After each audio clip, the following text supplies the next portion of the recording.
recording.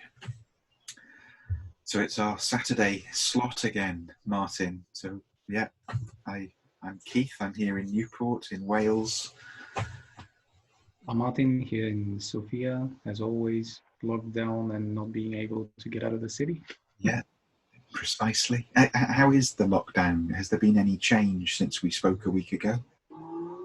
Yeah, definitely. I've been trying to monitor what's going on. It's really confusing on so many levels because there's the political one, then there's the personal one, then there's the hidden one. People doing stuff that no one's really informed about. But if you watch the news says, oh, this is completely forbidden. So parks are closed, fine. But right now there's a discussion to open parks for mothers and their children if they're up to the age of 3. Okay. Something funny on a different note, which is completely serious, in the parliament right now, they're discussing on how to close all the parks and have one entrance only, and how to arrange the movement inside the park so it would be a one-way movement, so no people crossing one another. Yeah. Which is completely logical if you think about the virus transmission anyways. Yes. But on a very realistic note, how do you do that? Yes. Yeah, how much manpower does that require to enforce it? That reminds me, there was a story yesterday in one of the local newspapers here in South Wales about there's a famous park in Cardiff, a really big park that is actually a sequence of parks following a river, and there's a trail along the river that is very popular with people who cycle and run and walk dogs and all of that, and actually parts of it is very, very beautiful. And it comes up past some of the kind of city's landmarks, the big rugby stadium and all this. And there's also a footbridge across it. In fact, there are several, but there's one sort of historic footbridge over a weir, and it's very popular. You know, people go there and feed the ducks, and they stand on the bridge and they look at the water flowing under. Joggers use it to get from one trail to the other. But it's only a metre wide. So they'd attempted this one-way system. They'd attempted a kind of, like you would with traffic on a real country lane bridge, someone has to stop and give way, others come, and then it's your turn, and it's done in reverse. Didn't work at all. It just wasn't happening. People, especially runners who are in the middle of their stride, would just keep going, and so people were crossing, which under normal circumstances is totally how it usually is. But technically they're too close to each other, so they've shut the entire bridge, which their reasoning was, we don't have the personnel to have people stationed here to monitor this and to enforce it, and therefore it's too much of a risk to let the public do it themselves because they're not doing it. So our only alternative is to close the whole bridge, which kind of breaks the trail, really. You can no longer, unless you want to wade across the river, you're a bit stuck. So yeah, interesting. It brings up this thing about, we touched on it before, about boundaries, edges. It's partly the history of psychology as well, isn't it? The sense of where do I end and you begin, what is self, what is other, all the kind of early metaphors being medical metaphors in Freud's writing, or certainly in Assagioli's writing, and they're all medical doctors as well, of course. So their frame of reference is often the cell, or the skin boundary, contact boundary, and here we are at the social organism level with the same dilemmas. How do we organize How do we do that? Boundaries? Yeah. Well, I was going to ask if there's any change with your situation of the lockdown. So I will remember something from this. Go for it, because there isn't really. Sure. It's pretty much more of the same from this end. Well, a thing that really popped in my mind is I was, this was probably 7 or 8 years ago, I was really interested on how people invented things that we take for granted these days. And I was looking at household objects, and then this was really, weird stuff. I can remember my ex-wife being at home, and she's like, are you crazy? How can you wonder about the cup? And I'm with the cup sitting like this, and I'm really thinking about it. So, Yeah. and the time I was doing that didn't produce any results, but in the long run, I could see how from time to time, not really forcing any subject, but this knowledge just came out to be and helped me with understanding things. And right now, this idea and this instance with the bridge that's being closed or people trying to regulate it, for a split second, I really imagine how the first ever bridge and the first ever person that thought of constructing a bridge of any prototypical form came out to be. And I think this is with boundaries too. And I think this is what we are trying to do, seeing people holding mugs on 10-meter long poles up out of their windows saying cheers. This is a bridge by itself. It is. And we are reinventing history right now with this kind of invention that's really taken for granted. I'm crossing a river. I won't stop my car and swim because this is too much and I won't have my car then. So there's a huge amount of concrete and metal and stuff that someone constructed throughout mathematical forms and things. And Yes. to come to this is what pops to mind right now, but to come to this perfection of bridges, because I haven't heard of failed bridges that collapsed in the recent years. This is all pretty stable manufacturing right now. But to come to this level of quality means that thousands of bridges collapsed. Yeah. And this is how people write theories. You write something, then you demolish it, take the special case, add it to the first one, build new theory, demolish with the next special case of this. And this is with bridges, and this is what we are doing right now, if you ask me. Yeah, that's a really interesting analogy. I mean, the only big kind of internationally famous failing of a bridge in recent times was in Genoa, where the bridge there came down very spectacularly and obviously devastatingly and fatally for some people. It makes me also think of, does this feature it's certainly a feature in Roman law.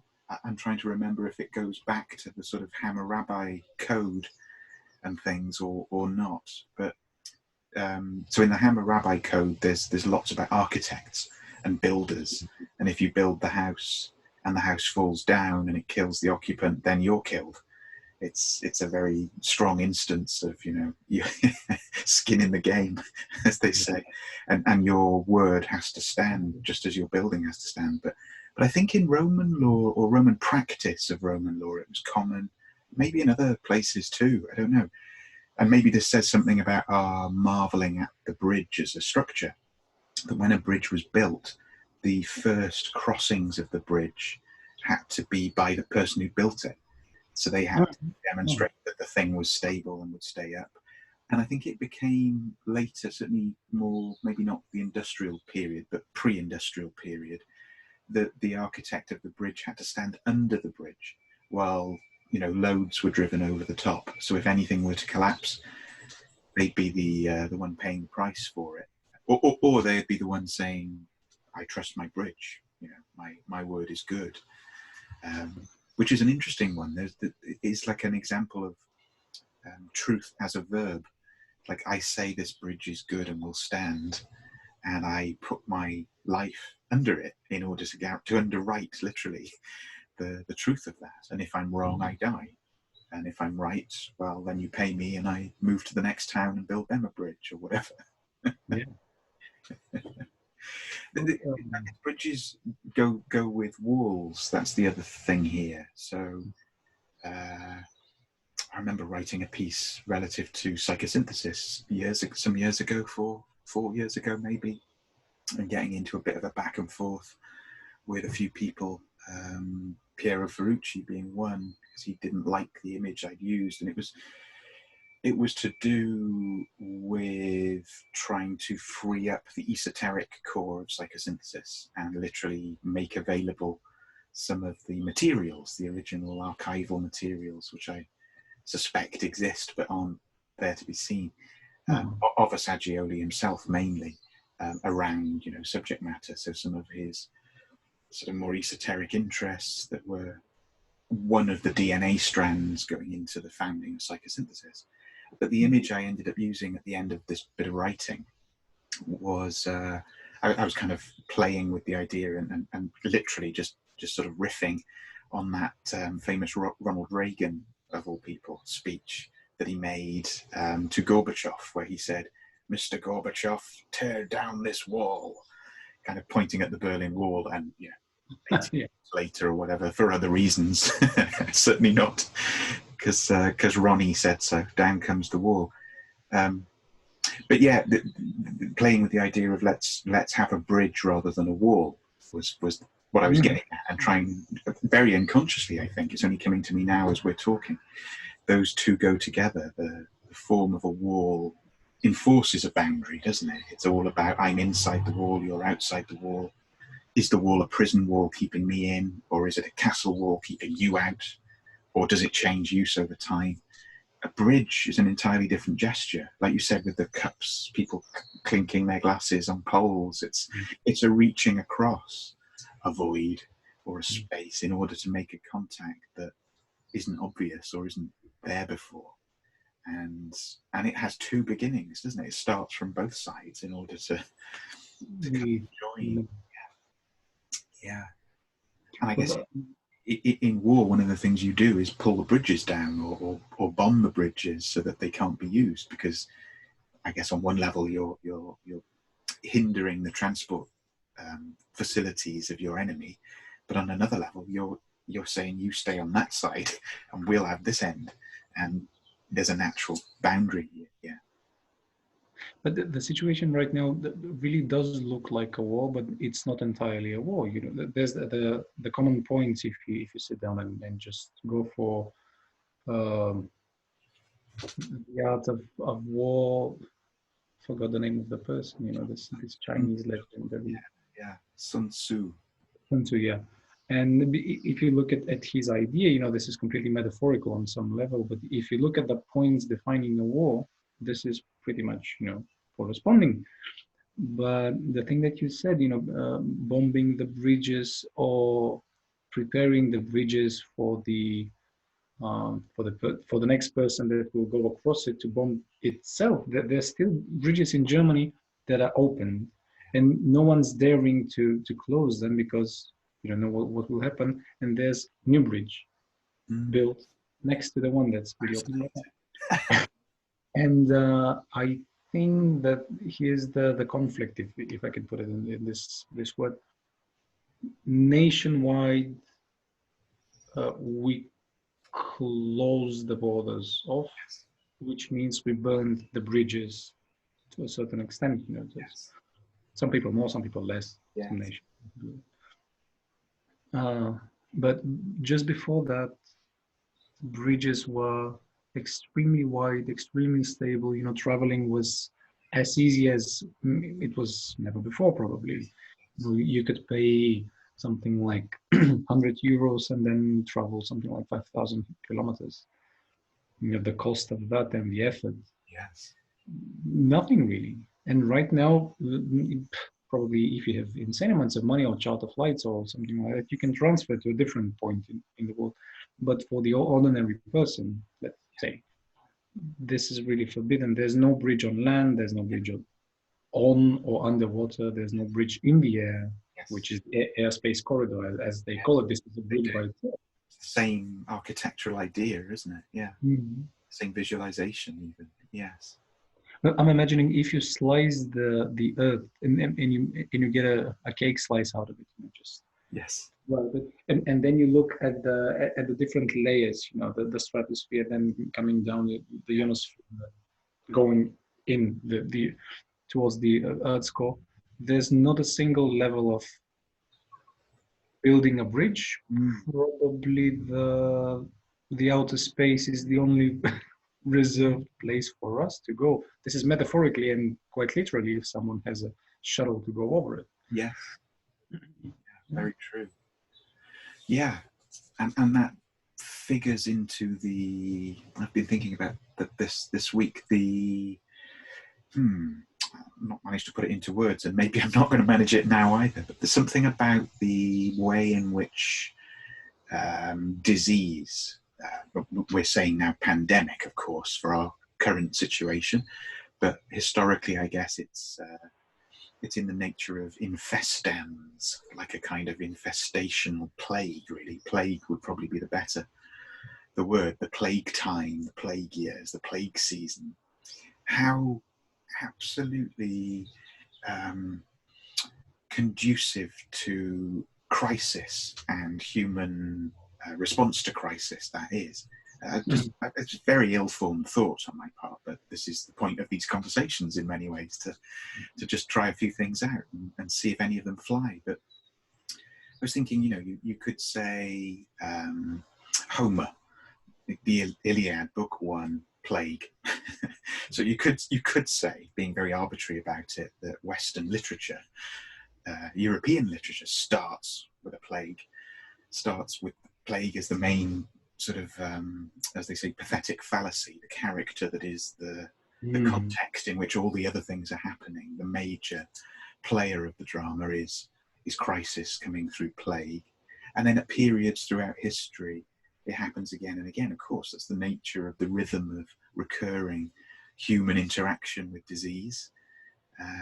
Times of openness, bridges, times of closedness, walls, times of trade, exploration, times of lockdown, and kind of everyone gathers themselves and keeps the other lot out. That kind of inner-outer rhythm. Trying to kind of extend that awareness to something like historical time, to give it some shape or some pattern recognition. And where I ended up settling was on the kind of late medieval or very early post-medieval, or another way of saying it, imminently pre-Renaissance Italian city-states, partly because the scale there is a good scale to kind of study, humanly speaking. A few 100,000 people to a town, Tuscan hill towns, separated by each other, wars, conflicts, but trade, routes, well-established trade routes, the ghost of the ancient Roman thing underneath it, even the emergence of language, moving from Latin to Tuscan to eventually Italian and so forth. And the great poets, the Boccaccio's and the Dante eventually. But yeah, my mind settled on Siena in the kind of 1330s. And there is plague that comes along, but there's also what we were just describing, by the standards of the day, enormous, abundant openness. The place is a republic. There's no king. It's the people rule the town with certain qualifications for property and wealth. Thriving hinterland of farmland, and trade is enormous. And the city is flourishing. You've got the Duomo on the hill, you've got the Palazzo Pubblico being built, and all of that in the town. The division of sacred and profane, I suppose. And then in the public space, the building there, the Palazzo Pubblico, you get this fresco or sequence of frescoes painted by, I had to write his name down because I never remember it, Ambrogio Lorenzettis. Amazing that we have the name even, but there it is. And it's this sort of triptych, I suppose, in the chamber where the nine, as they were called, the elders of the city, who would be the elected officials, would dwell and would sit in order to have counsel, make law, and they would do so in the room decorated in this way on three of the four walls. The fourth one is a window, so they can literally look out on the city. And so the main panel is the allegory of good governance, is what it tends to be called today. And it's peace is the central figure, but also justice. So it's very much about if justice prevails, then peace is the result. That's the fundamental message. And to the right of it is another image which extends the first one, really, which is called the consequence or the effect of good governance.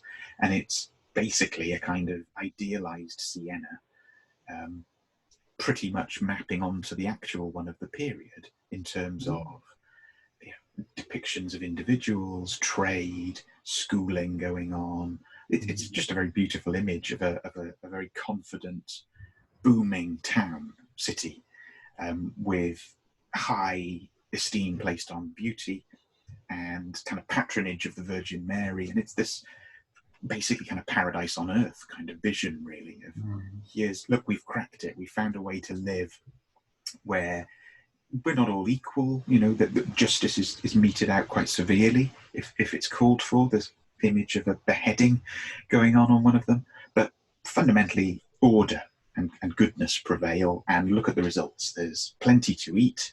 Everyone is well dressed. There's music, there's theatre, all these kind of burgeoning art forms are happening. So it's like, this is why we're in the game, guys, you know, as the nine. This is what we need to have. Opposite it, on the other wall, is the effect of bad governance. And interestingly, that fresco is really badly damaged because the wall got damp and the paint, you know, got damaged and flaked, which just adds to the effect, really. It's like the wall itself couldn't handle the image painted upon it. And basically, it's a story, it's a fable, an allegory of tyranny. So the opposite of justice, according to Lorenzetti, is tyranny. And tyranny has enthroned himself as a figure, by all kind of reckonings, a sort of king, a duke probably, but a kind of power rests in one man now, and he's demonic. He's got fangs and horns. The colours are really bleak and unpleasant. The town is being besieged. There's a war going on, but it also looks like persecution, like the war is internal to the city, a civil war, as much as a outer attack. And the countryside around, on which everything rests, and that's where all the wealth and goodness in the other version comes from. It's just a wasteland. It's been devastated, burned, razed. People, you know, the villages are burning in the distance. I just think this was painted during, or some of it, because it took 2 years to paint, but some of it was painted during plague time. Some of the work, and one would imagine that might be the effects of bad governance bit. That I don't know that to be a fact, but I suspect certainly archetypally it's got that ring about it. Because in times of plague, you do tend to concentrate power in the centre.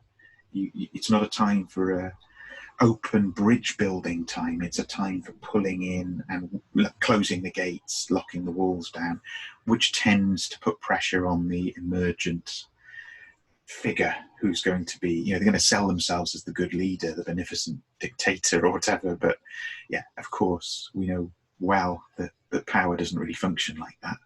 Mm-hmm. Yeah, who's going to be exposed to this is going to be the decision of the centre, not the periphery. So I don't know where I'm going with any of that, but it's certainly occupied my thinking. And because it's such an image, anyone who does listen to this, have a look online. Just Google the allegory of good government in Siena. There are loads of good sort of small 10-minute videos, people who've kind of filmed in great detail the various bits of the triptych and given various layers of overview and commentary on it. But it's just a beautiful thing to look at, really captivating, and I think seems to be deeply relevant to the time we're in right now. You know, where are we? We're not on the middle panel. I don't think justice is prevailing and peace is the inevitable result. I think we're oscillating, or from our earlier conversation, our bridges have turned to walls at this point. But we're even calling it a lockdown, aren't we? Which, there's a lock. You can't just open the thing up because it's locked. Yeah. This just reminded me of something, you know, I suppose this style of approaching subjects and things in general, this really came to me throughout my psychosynthesis training years ago. Yes. To see the common underlying value of different things that might seem completely split off one another. Yeah. But this thing that you said, you know, this is the social and the political system of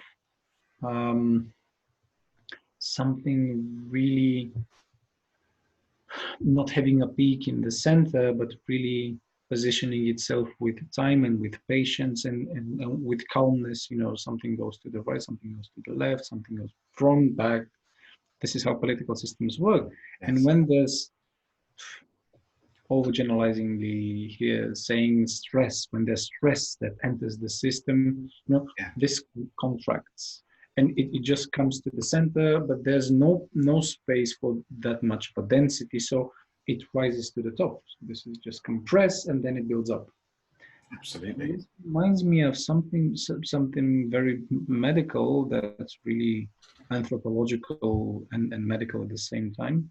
When the human being is calm, let's say, and you have security, even if there's something threatening, you have a sense of felt security. This is completely different. But if you have that, the blood in your body really distributes evenly, goes to your extremities, they're warm, you can feel yourself thinking calmly and adequately, the blood is circulating through the brain, your feet are warm, which oftentimes grandmas in different cultures treat as a very healthy, thing to have. Yeah, warm feet. Yeah, but when there's stress, two things happen, well, three, let's say, happen immediately. One is that the blood filling up the extremities, the upper, arms and feet, really contracts and returns itself to the corpse, the trunk of the body. And this serves two purposes, really.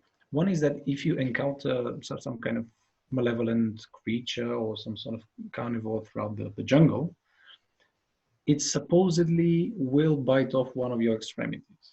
So the blood contracts back to the trunk, to the corpse, not to bleed out to death. Yes.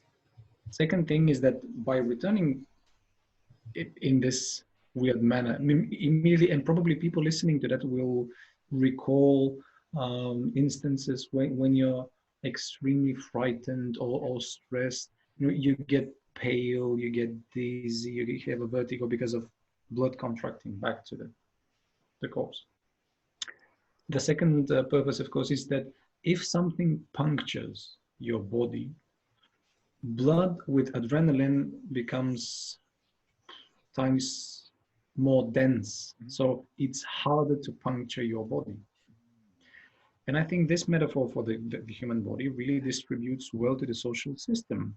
Yes. And right now we are really compressed in our homes. We are really beaten down to a shape of the house that we inhabit.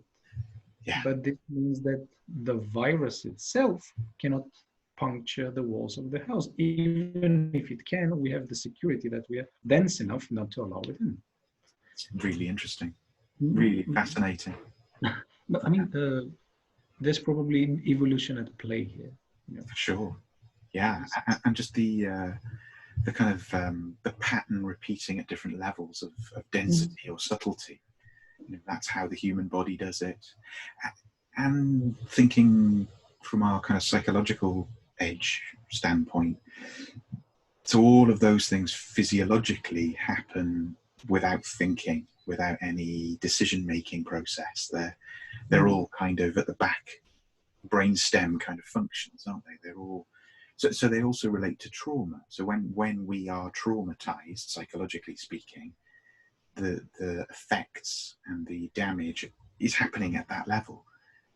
In other words, people who are exhibiting symptoms of being traumatized are affected in things like their blood pressure or their pulse rate or their inability to sleep or the fact that they sleep all the time, the disruption of their sleep function. Breathing too. Or breathing, or the way their pupils dilate or don't, or kind of conductivity of skin, and on and on and on. Cell division rates, libido, all of these things are, they take place, they're the benefit of evolution, aren't they? We have evolved, and our brains have evolved, our bodies, embodied brains have evolved in such a way that we don't have to think about how we breathe, excuse me a minute, I'm going to divide some cells. Oh, I've done it now, I can talk to you. It's automated, it's ongoing, but it's also where trauma lives.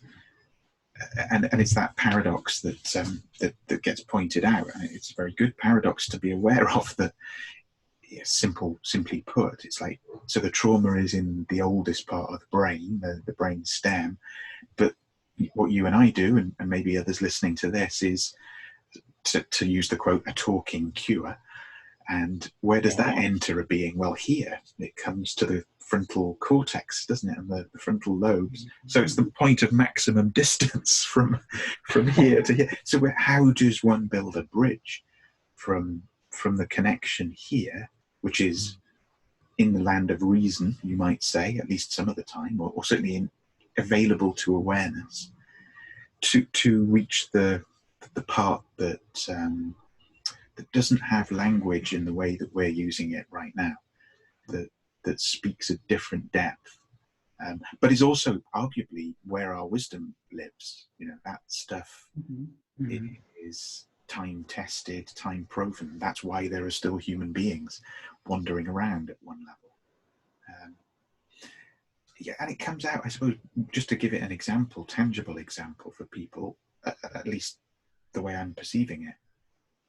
I don't know if it's the same in Bulgaria, and I know in other places it's taken different forms, but here in the UK, it's a typically British kind of muddle and fudge about the thing. The issue being to wear a mask or not to wear a mask out and about. So all the way through this situation to date, the official advice, the government advice, has been do not wear masks. Basically wearing masks is stupid. No one says it like that, but that's what they mean. Like, if you're wearing a mask, it's because there's something wrong with you here. Stop it. Pull yourself together, stiff up a lip. Masks don't work anyway.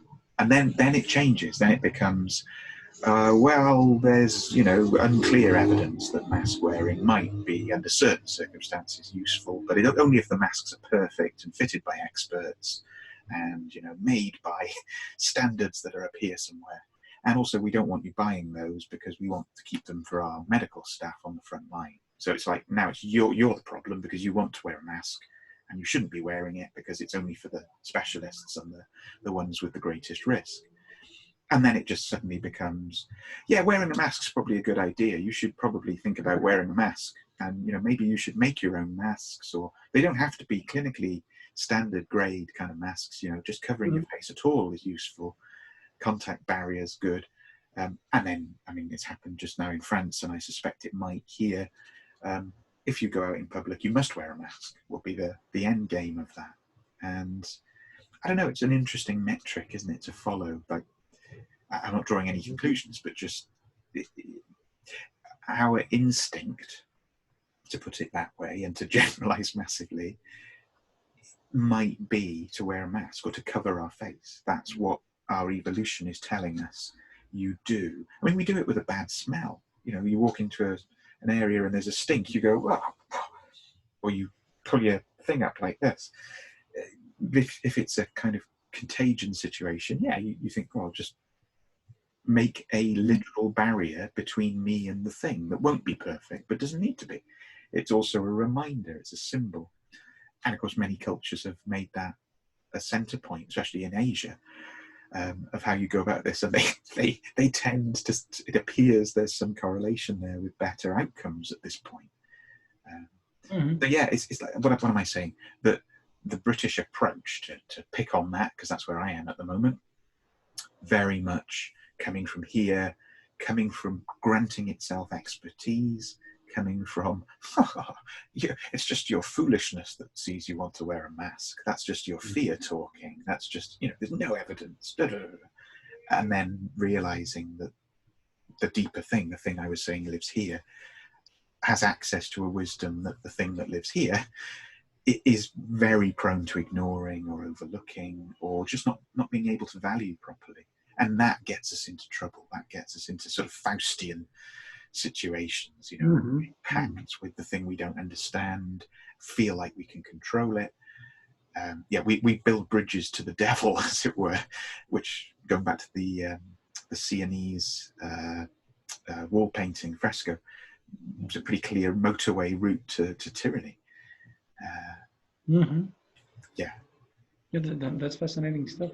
How the effects of that distribute, throughout the social, but throughout the personal systems, we have built from. the situation here, just making a parallel to Yeah. what you just said is, well, uh,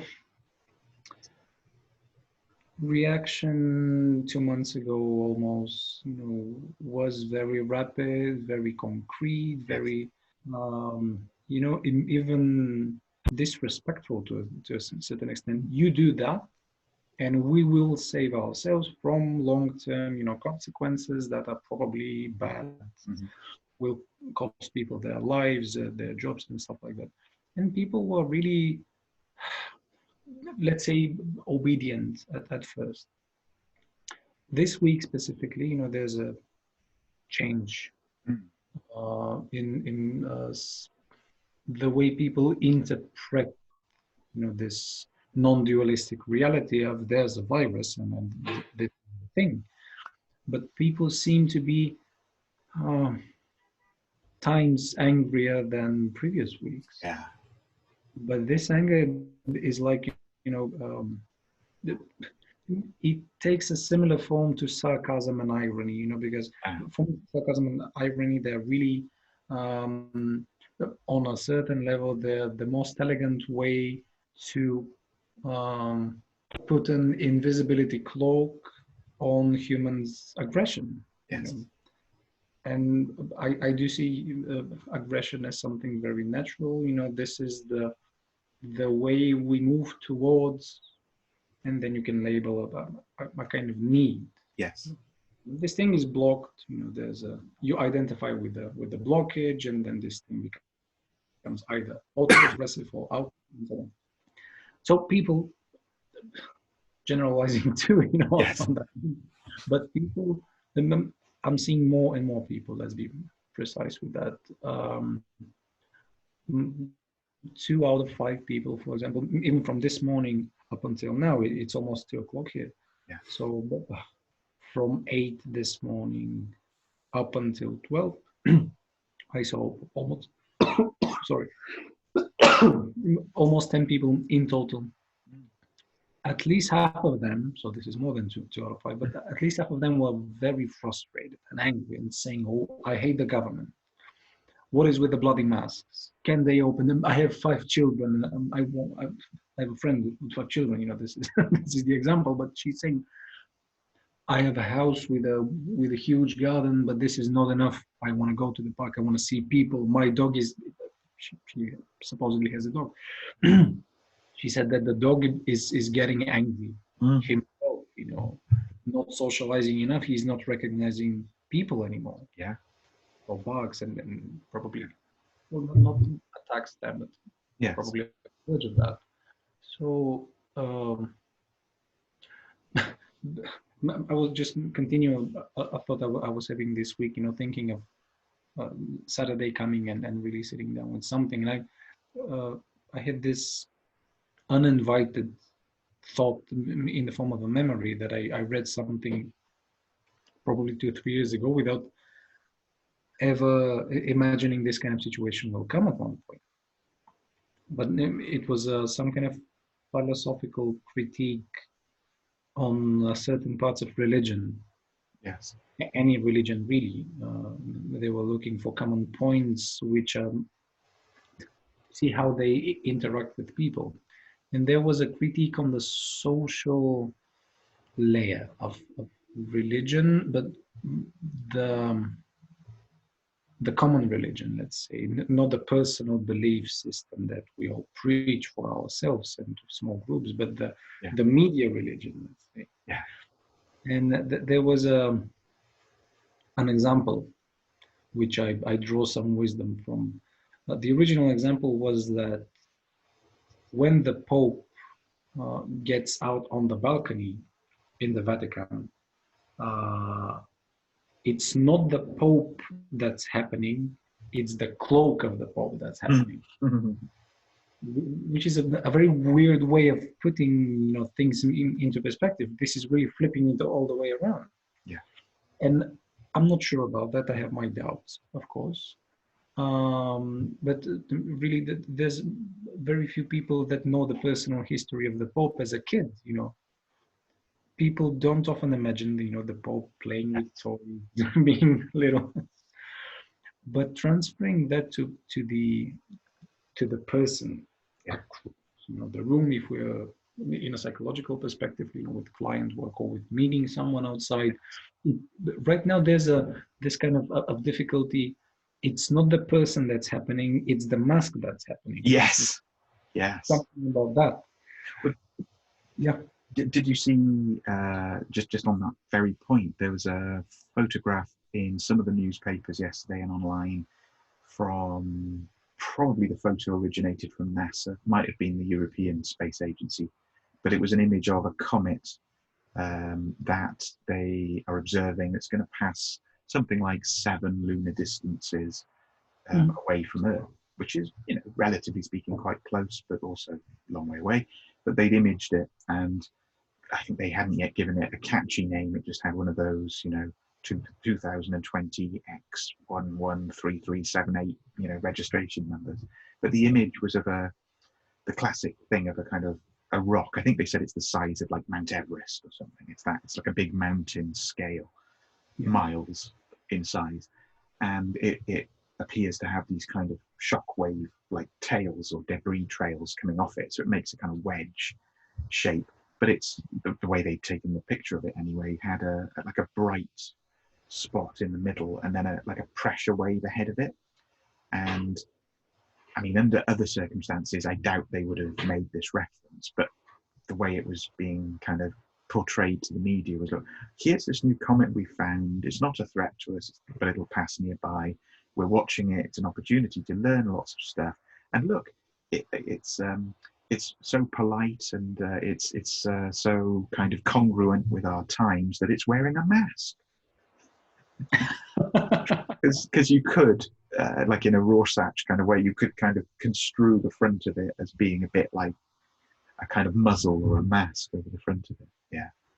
I just thought how interesting that supposedly astronomical community and scientists are feeling the need to project a collective fixation, I suppose, with masks onto celestial objects that have no interest in what's happening on the surface of the Earth from that point of view, and are certainly not wearing masks. But it becomes, just like you're saying, it's another bridge building, isn't it? It's a way of seeing likeness. It's just like us. And if it can do it, we can do it. Even though it's a wandering object from, out beyond the other edge of the solar system. Yeah. Well, the thing that you're saying, I completely agree with that. A comment of that scale, because this is, relatively small to the celestial levels of things. Yeah. But to the human scale of things, this is enormously huge. And this thing passing by, just waving one hello and then just disappearing. I suppose there's a very painful amount of desperation, for people to cling towards a comet that will probably pass by in a split second. They're like, you wear a mask, you're here, we love you, but we also hate you because you carry on our project, and please stay for a while. And the comet just passes without any interest in what's happening. And as well as, the personal happiness of the comet, because a comet is a very happy occurrence whatsoever, passing by Earth, it's threatening, it will pass here, but it's something that most of the people I know like. But at this time, to put a mask on a comet, very resentful, in my opinion. You might be carrying some kind of celestial venom of that will, as in Marvel comics, Venom, that a character that will come to Earth. You better watch out. Just wear this. That's interesting. I read a take on the virus, just a reflection on what we've talked about before, the unimaginable amount of change and impact in a very brief amount of time, and how if you'd asked people probably last year at some point, what if anything could you imagine that might bring about such an effect, so that half of humanity is locked down or whatever, and that all kind of economic activity is stopped, and on and on. And the writer of this piece was speculating that the answer you'd have got that would have made any sense would have been like an alien invasion. I thought, yeah, okay, yeah, that exists as a trope, doesn't it, or as a sort of collective, held in the collective imagination as, when will that happen? Will that happen? When will that happen? And then he followed it up by saying, and that's exactly what we've got. It's just at such a tiny microscopic scale that we were wrong in the way we imagined it. It's not human-sized or gigantic behemoth kind of, like the great Hollywood movie kind of version of it, destroying ships appearing around us. It's a tiny virus, that behaves in that manner. I just had remembered I had a quote that I was going to read out, because it seems kind of related in some ways to what we've been talking about today, and perhaps to stuff we've been talking about other days too. And oddly for me, it's a quote from Michel Foucault, who I am not usually in the business of quoting, although I did study his work and read it a lot in the 90s when I was doing my master's. But yeah, it's actually from a book of his that I like the best. His book, in English, it's called Discipline and Punish. So it's a kind of history, psychohistory really of psychosocial history of punishment and the state's ownership of the body, and this whole contentious issue of the biopolitics. To whom does your body belong? Is it your own? Does it belong to the state? And all the kind of things, big exploration of that. It's some interesting work. But I found a paragraph in there where he says, obviously this is in English, not the French he wrote it in, but he says, history teaches us that epidemics are more like revelatory moments than social transformers. The plague-stricken town traversed throughout with hierarchy, surveillance, observation, writing, the town immobilized by the functioning of an ever-extensive power that bears in a distinct way over all individual bodies. This is the utopia of the perfectly governed city. So I hear that as a sort of, there's an opportunity for tyrants, or there's an opportunity for that which is tyrannical in all of us to coalesce around a crisis, particularly an epidemic, less in the nature of bridges and more in the nature of what did he call it? Revelatory moments, sort of, the blindingly obvious truths of survival, I guess, come to the fore. Yeah, and we were talking before we started recording about the opposite of that being insanity of a certain kind, like let's go out and do the coronavirus challenge, let's lick the wall of a public toilet or something. That's how, whatever, what you'd call that, pathologically speaking. For me, it's a completely new way of approaching things, Well, there were the guys, going back, this feels like history of an ancient kind now, but not that long ago, within the last 2 months, before the European expression of the virus really got going, the stories were still very much about China, but also about Iran, with all the kind of baggage that talking about Iran brings with it for a European Western kind of audience. And one of the stories was of these guys who were licking the tomb of a particular Sufi saint, saying, people think there's a virus here. The saint will have seen to that. I'll show you there's no virus here. And even if there is, I'll take the virus into my body and I'll be protected by my faith, in the saint. And these guys are licking the bars, the kind of elaborate tracery work around the tomb. I believe they all got ill. I did try and follow up on that story. And they were also arrested, prosecuted by the state, interestingly, proving, unintentionally proving Foucault's point there, really. It doesn't really matter what flavour of state you're talking about. Its notion is to not stand back and let its citizens take that possession of their own bodies in that way. And probably the idea that you mentioned earlier, the contact boundary of the skin, you know, acting as probably not taking random things from the inside, but at the same time not allowing anything from the inside to come out. And then there's some kind of, you know, might be immature, might be irrational, not knowing how to label it right now, but I will take the virus within my own body and I will rely on the saint's benevolence not to transmit it, so my skin will thicken. And here comes probably a very different interpretation of the thick-skinned person. Yes. We call well, it's fascinating, isn't it? There's clearly an idiocy level to this, and taking what James Hillman called the sin of literalism, you know, or what in other longer established traditions would be tempt not the Lord thy God. You know, it's like your faith may well be that strong that you really want to, or that Arab proverb about trust in the Lord but tether your camel. It's like you have to do the human end of it. And I think also there's a bit of again, I'm quoting people I'm not that fond of today. It's one of those days, but someone that I read and found very influential, but quickly tired of or found a little bit dry and arid, mental plane, Ken Wilber. But one of his really useful observations sits on that formulation of what he calls pre-trans fallacy. So pre-personal, transpersonal, and in the middle is personal.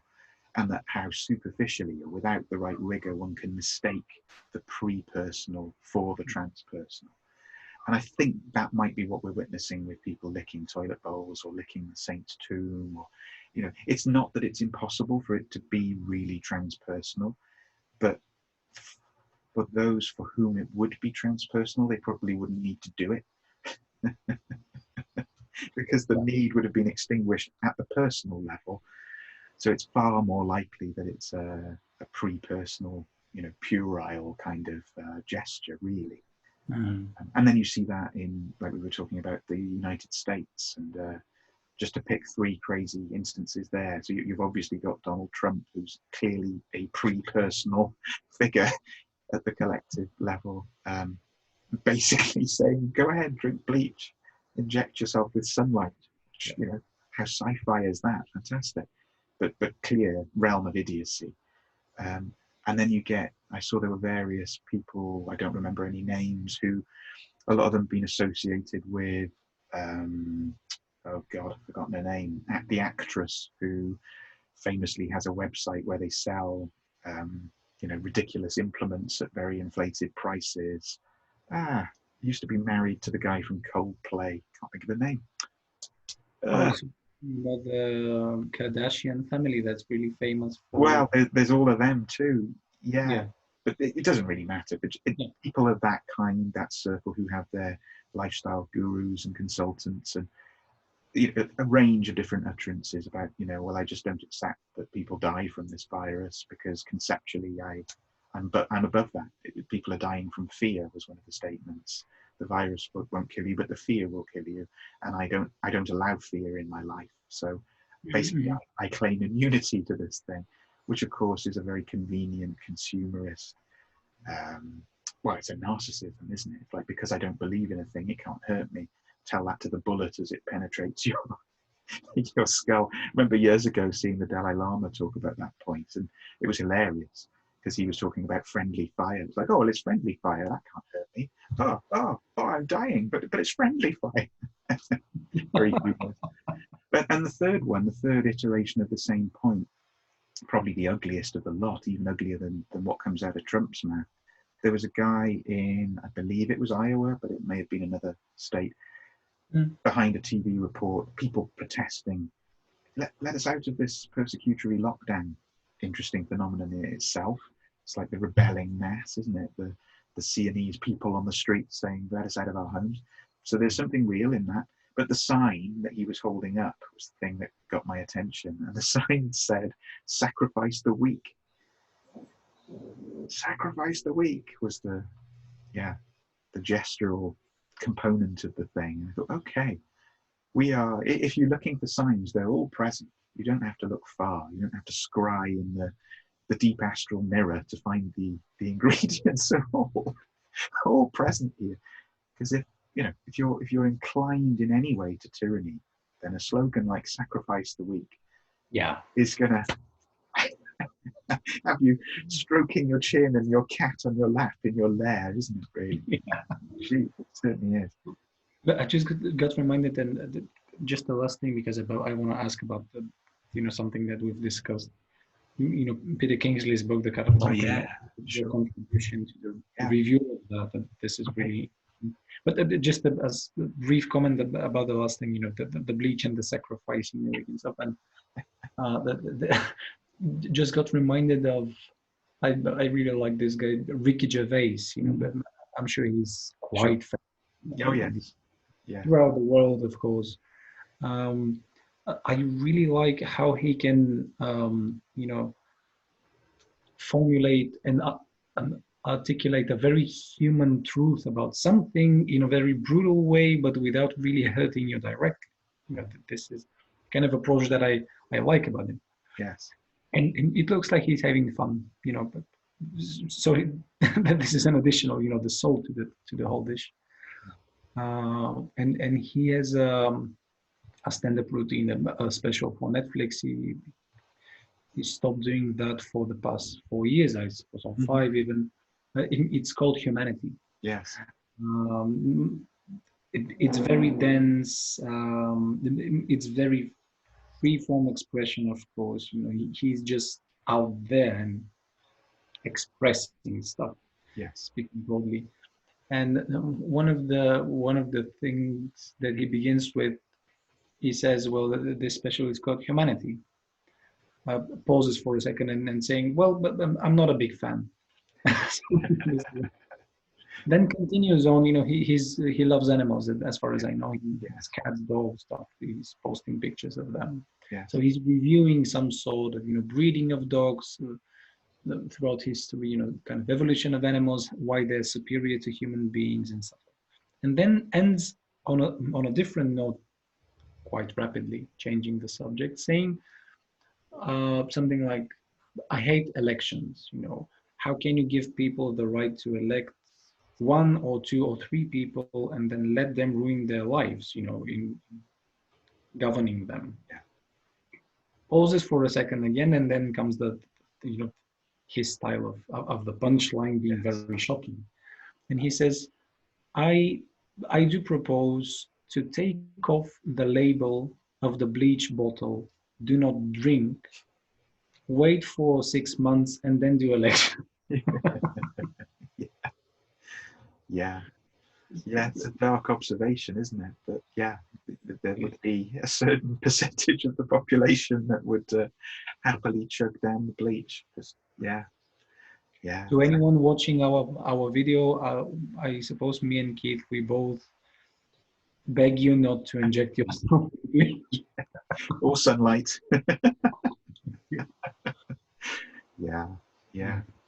Perfect. Can we transfer just a few minutes, because I'm aware of the time? Yeah, sure. I'm quite close, to that process, because you shared along the way, Peter Kingsley finishing this is tremendous work, 2 volumes of, I'm not sure, 800 pages. Yeah, somewhere like that. Yeah, it's huge. Huge amount of information of any kind, even if it was just a recipe book. Yes. This would have been treated as something enormous. And this is, as far as I've read your review and seeing other reviews, this is an insane amount of work and like a pinnacle of many things boiling down to this essence of truth that he's being able to channel through himself. And this has taken a toll on him, probably, physically and mentally and emotionally. Indeed.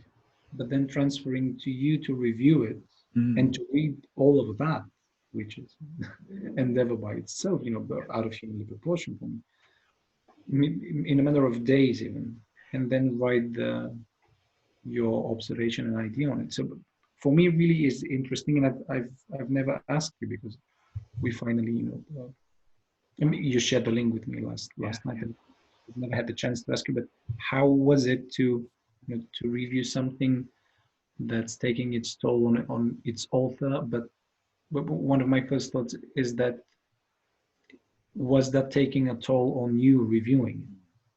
That's a great question.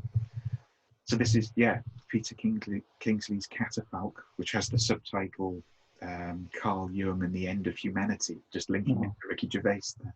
Yeah. Maybe Ricky should read a bit of Peter Kingsley. I suspect he should. And so it was obviously a labour of years on Peter's part to write it, and very unlike his other books, in one way, in that most of his other books are the product of his scholarship around kind of early pre-Socratic Greek thinking and influence on the foundation of the West as a kind of thing in the world, and implied in that the sense that civilizations are born in ecstasy, as he says. They're born fully formed in the minds of key individuals, and they also have a lifespan, so they die at some point, particularly when they're not renewed, that they will die anyway at some stage, and that's completely in the normal order of things.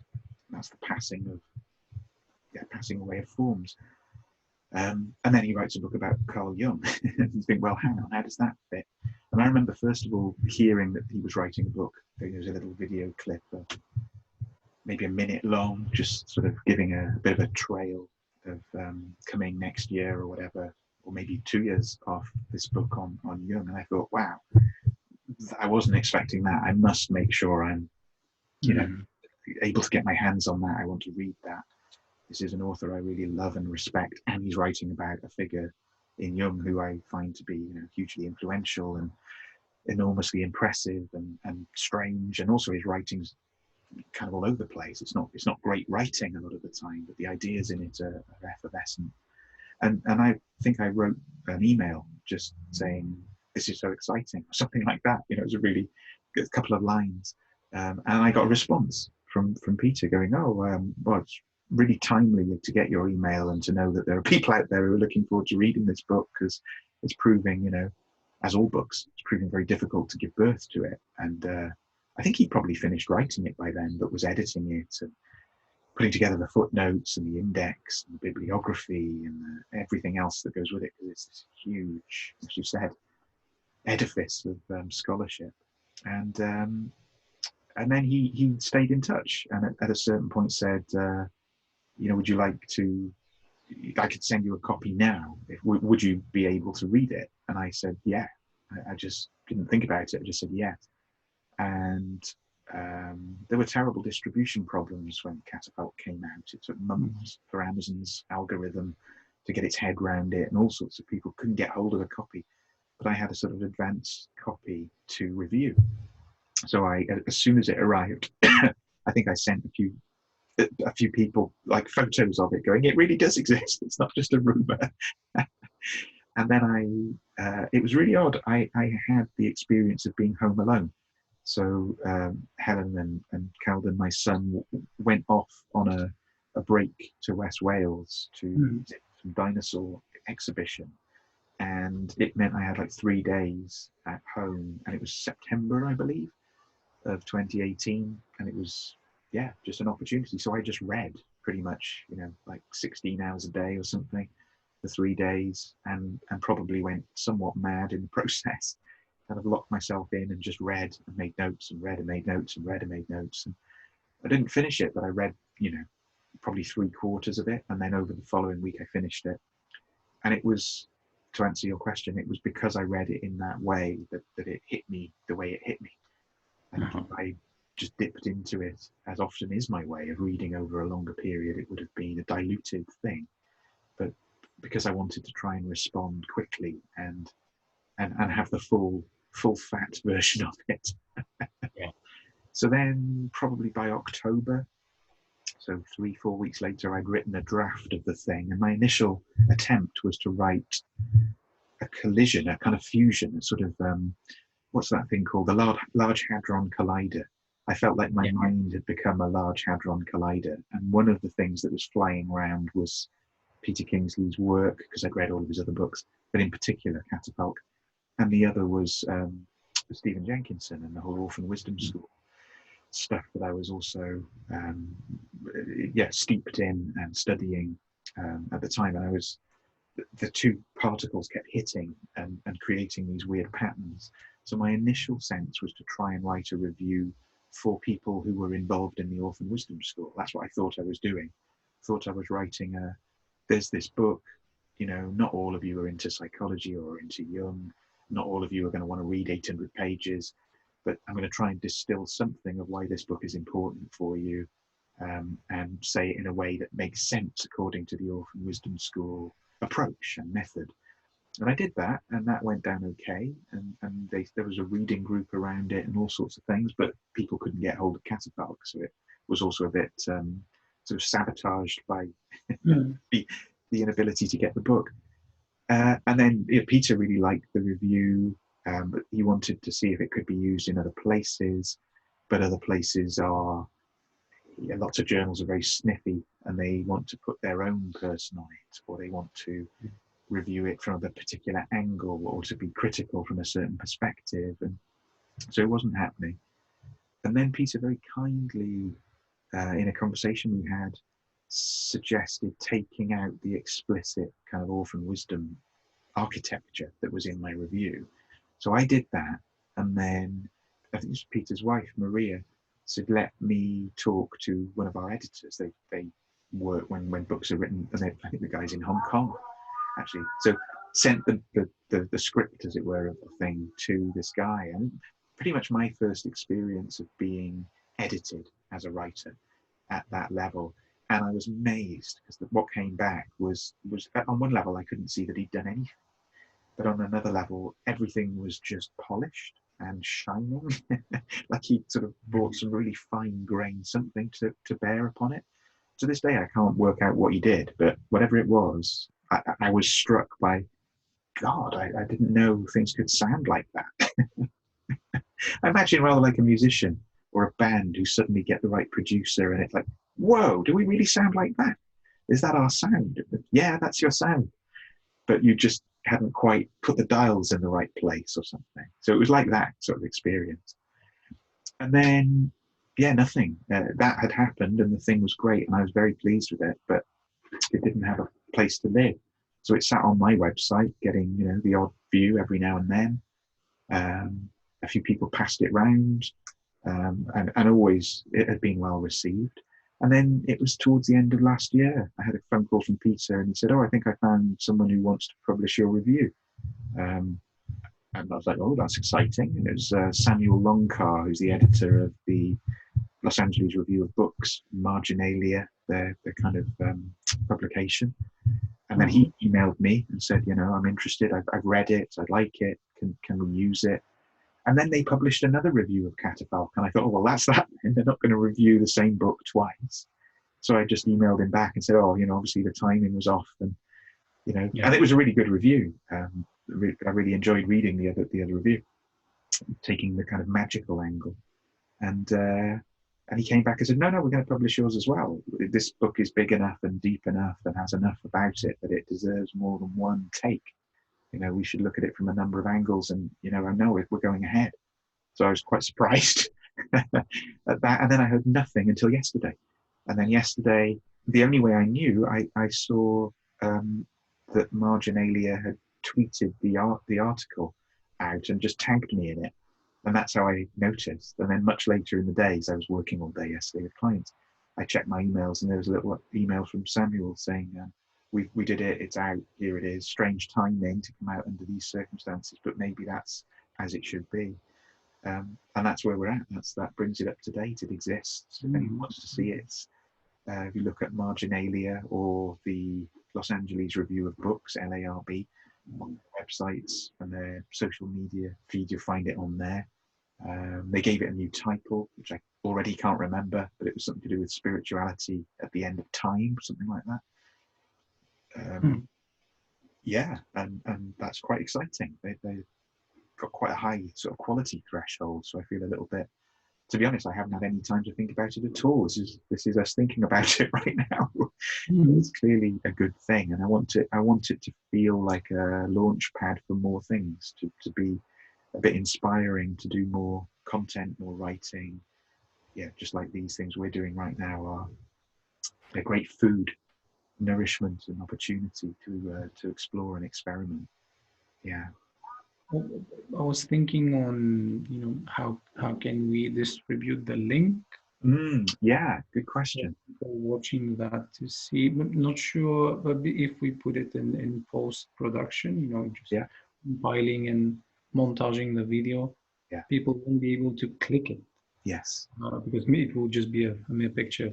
That's right. Maybe we could put it in the comments underneath this video on YouTube with a hyperlink for people to click on.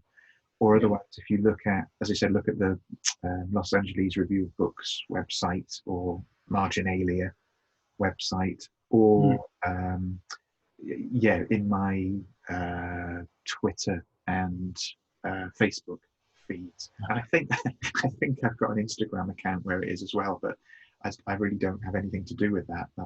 That's taken care of off stage, luckily. I am hopeless in that direction. But yeah, if you look at Synthesis Wales, that's the kind of that's my kind of identity, as it were, in social media forms. You'll find it there, close to the top or pinned at the top. And yeah, any feedback would be very interesting and very welcome too. Yeah.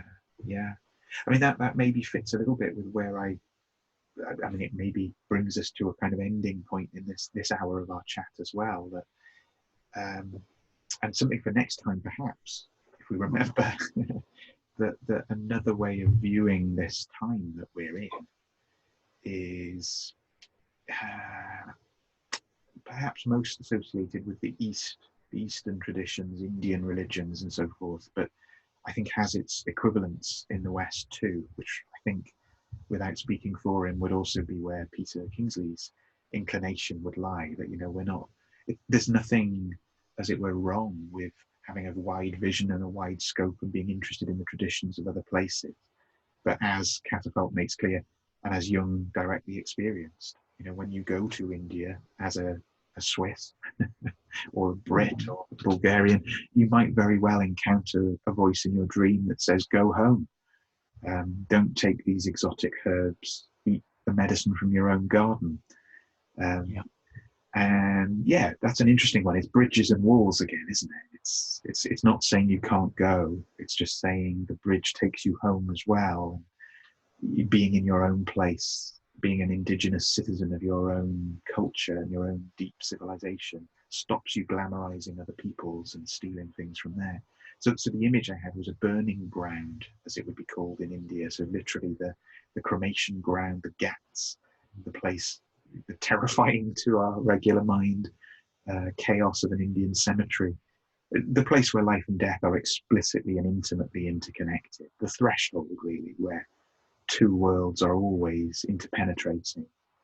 And it's a little bit like that's our lockdown experience without the, it's a very edited one. It's a very sanitized, hygienized one, sure. But it's still inviting us to be more intimate with the realities of death and the urgencies of our own mortality.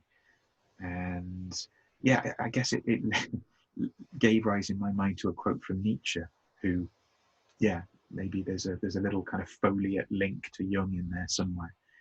And just a little aside, really, where he says the snake that cannot shed its skin will die.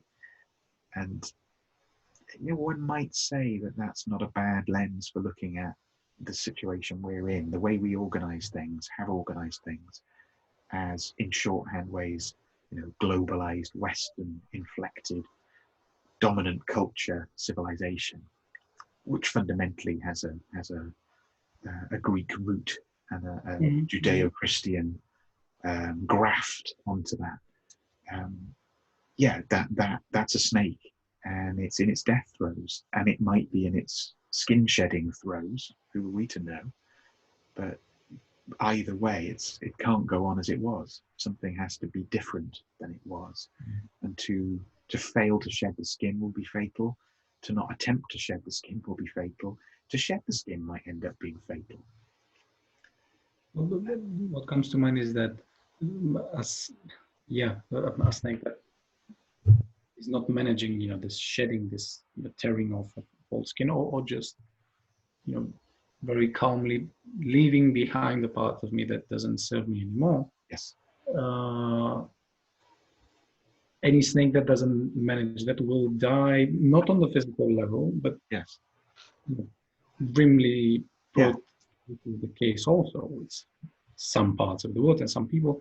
But if the snake manages to go for shedding the skin properly, it will have to bear witness to its own experience of being very fragile and very soft on the outside. Very beautiful, of course, as with every baby, human or animal, they're very soft, very colorful, but very fragile at the same time. Yeah, absolutely.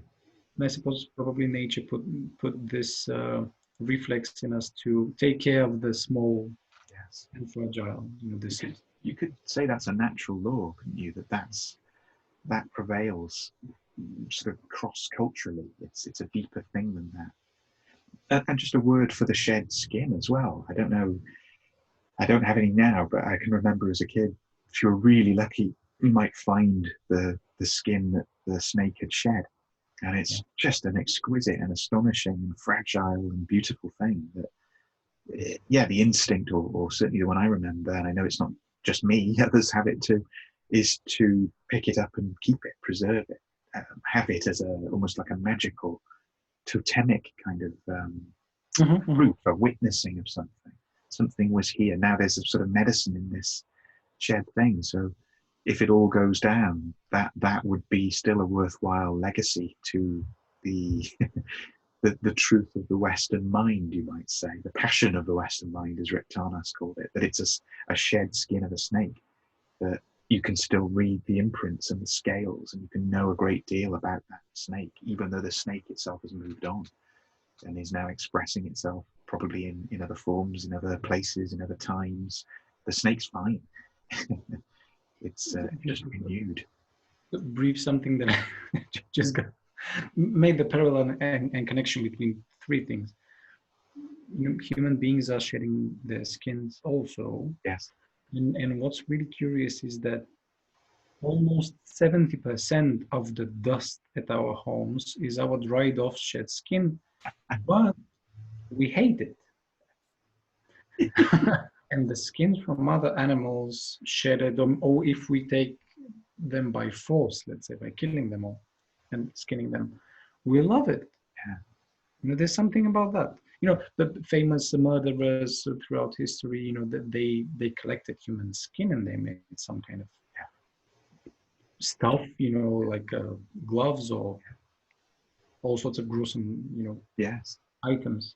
But for me, this is like, Jung in India for me was always like a penguin on the equator. It's very curious to see, but it will probably suffer tremendously, if it doesn't return. And it's like Jung going to India. Right now, I'm making this parallel. He was shedding his skin. The Western Swiss skin was shed off with some aids from the outside and from the inside.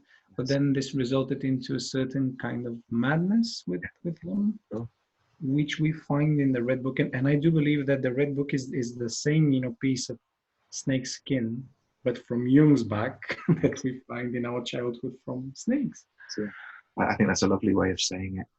Yeah. And all our phrases about being comfortable in our skin, they only pertain whilst it's possible to be comfortable in our skin, because some other part of us, going back to the brainstem, it knows it's time. This skin has to go now. The reptile, and a new skin has to be grown, generated, and inhabited. Yeah, and that does make us vulnerable, but it does make us beautiful. And it's a boundary thing again, isn't it? To stay with our theme, to have it there in our end as it was there in our beginning. The skin is par excellence the human contact boundary. It's the way we most intimately inhabit the world. The strange meat bag is held together by this thin ego encapsulated. Skin Yeah, bag? yeah, ego-encapsulated skin bag. I forgot the name of the person saying that, the psychologist and anthropologist. But I believe Donald Winnicott said that, that the human being has this one endeavor, one process that has to sort out throughout his life, to be comfortable and to feel at home within his own skin. Yeah. A quote, quite literally. So yeah. Perfect. Well, that's a brilliant note to end on, I think. I suppose, yeah. You covered some ground there, Martin, as always. Quite vast, territory. We have a lot to, Yeah. let boil down. There's a lot to talk about. Yeah. And we can talk. We can, yeah. Let me say goodbye to everyone at this point, and I'm going to just end the recording here. So hopefully we will, God's willing, see you again soon. Yeah, just next week. Yeah.